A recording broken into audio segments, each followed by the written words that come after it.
Après la qualification de Sili de Guinée, le sélectionneur national Michel Doucier a animé un point de presse ce mercredi 26 novembre, histoire de tirer les leçons des éliminatoires et projeter le plan de préparation pour la 30e édition de la Coupe d'Afrique des Nations Guinée équatoriale 2015. D'entrée de jeu, le secrétaire général de la Fédération guinéenne de football, Ibrahim Barry Blasco, a retracé le chemin qu'a parcouru le 11 national de Guinée dans des conditions extrêmement difficiles à cause de l'épidémie à virus Ebola. Après tout ce que nous avons rencontré comme difficulté dans le cadre des préliminaires de la 30e Coupe d'Afrique des Nations, le CI national de Guinée a pu se qualifier grâce aux efforts des uns et des autres, grâce certainement à des efforts anonymes aussi, qui ont permis à tout le peuple de Guinée de savourer une qualification après avoir essuyé un échec en 2013 devant le Niger dans le cadre des mêmes qualifications pour la Coupe d'Afrique des Nations en Afrique du Sud.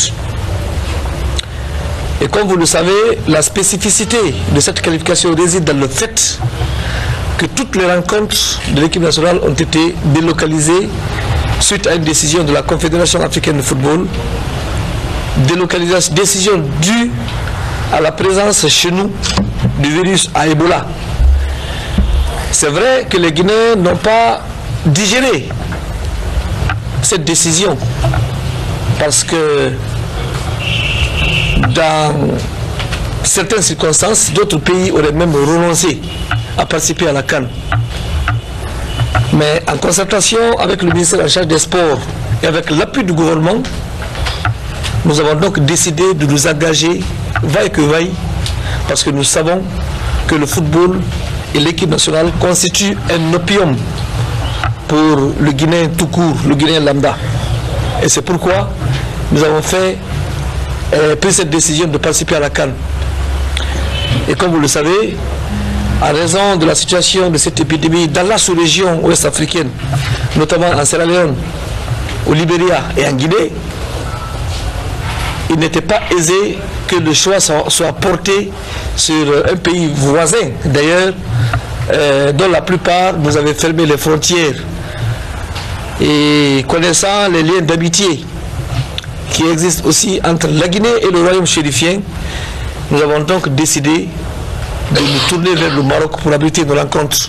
Pour plusieurs raisons, comme je l'ai dit, il y a d'abord ces liens d'amitié et de fraternité qui unissent les deux peuples, mais aussi le royaume chérifien à notre pays, et cela date de longtemps, mais aussi à raison de tout ce que nous avons évoqué ici lors de nos conférences de presse, la qualité des infrastructures hôtelières, la qualité des installations sportives et que sais-je encore. Et Dieu merci, la Fédération guinéenne de football, en collaboration avec le ministère de la Charge des Sports, s'est rendue au Maroc, a soumis aux autorités chérifiennes cette possibilité d'organiser une rencontre. Ceci a été accepté et c'est le lieu et le moment de vous dire que tout le Maroc, toutes les autorités marocaines à tous les niveaux se sont mobilisées. Malgré les contingences du moment, tous se sont mobilisés pour accompagner la Guinée pour cette qualification. Dans son préambule, le coach français du Sili a tenu à remercier le courage patriotique qu'a affiché les footballeurs malgré la stigmatisation dont ils ont été objets. Nous avons été plombés par les blessures sur nos différents matchs.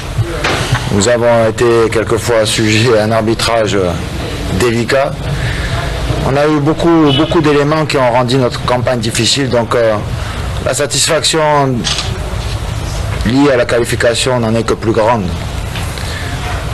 Je voudrais dire ça, je voudrais ajouter également que avec le staff technique, avec le groupe des joueurs, on y a toujours cru, quoi. Même quand d'aucuns pessimistes voulaient nous envoyer au tréfonds, on a toujours cru en nos chances, parce que tout simplement on a confiance dans notre capacité à produire du jeu, à faire des bons matchs et à faire des bons résultats. Et c'est le fruit d'un travail qui est entamé depuis de longs mois. Et tout ça, ça donne des certitudes et ça donne de la confiance, même quand les moments sont difficiles. Et c'était le cas avant nos 2 derniers matchs. On savait qu'on avait la capacité malgré tout de surmonter ces obstacles. Et voilà, c'est une grande satisfaction de se dire que dans ces conditions qui ont été difficiles, je dirais que c'est peut-être la qualification la plus difficile que j'ai eu à affronter par rapport à tous ces paramètres. Je rappelle que c'est une fierté aussi pour moi de dire qu'aujourd'hui c'est la 3e fois qu'on va à la CAN.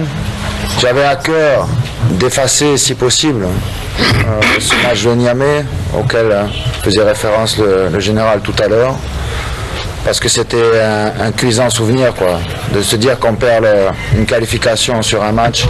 C'était un souvenir qui était cuisant et la motivation n'a été que plus grande à relever ce défi et ce challenge. Dans la série questions-réponses, toutes les questions posées ont été épulsées à peine fin, donc entre autres le non-paiement de 10 mois d'arriérés de salaire de l'entraîneur, le cas Kevin Constant, ainsi que le choix du site de préparation. Le soir du match, c'est vrai que tout de suite après le résultat, on l'a dit tout à l'heure, ça n'a pas été une campagne qui a été facile, quoi. Donc on était tous très satisfaits de cette qualification. Maintenant, ça ne veut pas dire qu'on ne se projette pas. Et dès aujourd'hui, même le lendemain du match, on se projette déjà sur la phase finale et avec l'ambition de faire un très bon parcours sur cette phase finale. Bien sûr qu'on est conscient de ce qu'on est capable de faire. On sait aussi que voilà, c'est un plateau qui est très relevé, donc on va essayer d'abord dans un premier temps de mettre tout en œuvre pour faire une très bonne préparation.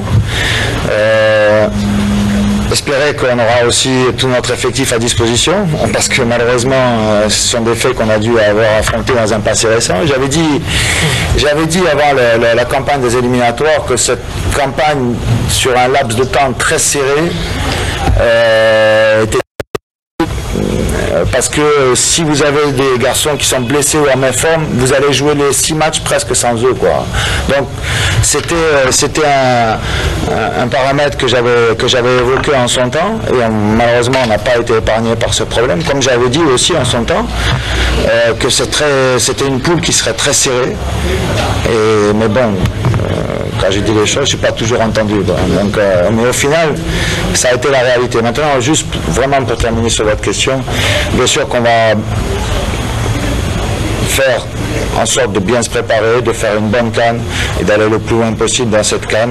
Bien sûr que ça passe toujours par des étapes, l'ambition, elle passe par des étapes. Donc le premier objectif, ce sera de sortir des poules. À la fin, le secrétaire général de Afia Football Club a procédé à la remise de $50 000 promis par son président de club, Karfara Kamara KPC, aux joueurs après la qualification à Casablanca.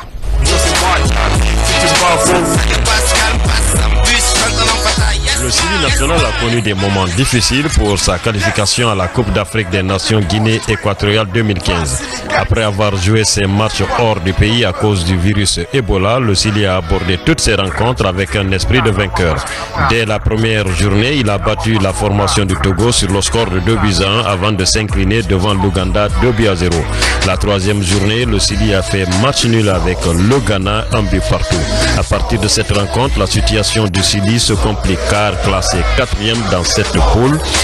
Au cours de la 4e journée, le Sili a été battu par le Ghana 3-1. Face à cette situation, notre 11 national n'avait plus droit à l'erreur. C'est ainsi qu'après avoir tiré les leçons de ces 3 journées, le Sili a battu le Togo sur le score de 4-1. Une victoire qui lui a permis de se relancer dans la course avec la volonté de vaincre. L'équipe guinéenne a obtenu son billet pour la Guinée équatoriale en battant l'Ouganda sur le score de 2-0 au Maroc. Dans cette poule, le classement suivant a été établi. Ghana avec 11 points, deuxième Guinée 10 points, troisième Ouganda avec 8 points, quatrième Togo avec 7 points. Après sa brillante qualification, l'heure est à la révision de l'effectif du Sili afin de préparer une équipe commando pour les phases finales qui auront lieu du 17 janvier au 8 février 2015 à Malabo. Nous attendons le tirage au sort prévu le 3 décembre 2014 à Malabo pour pouvoir évaluer l'essence du Sili.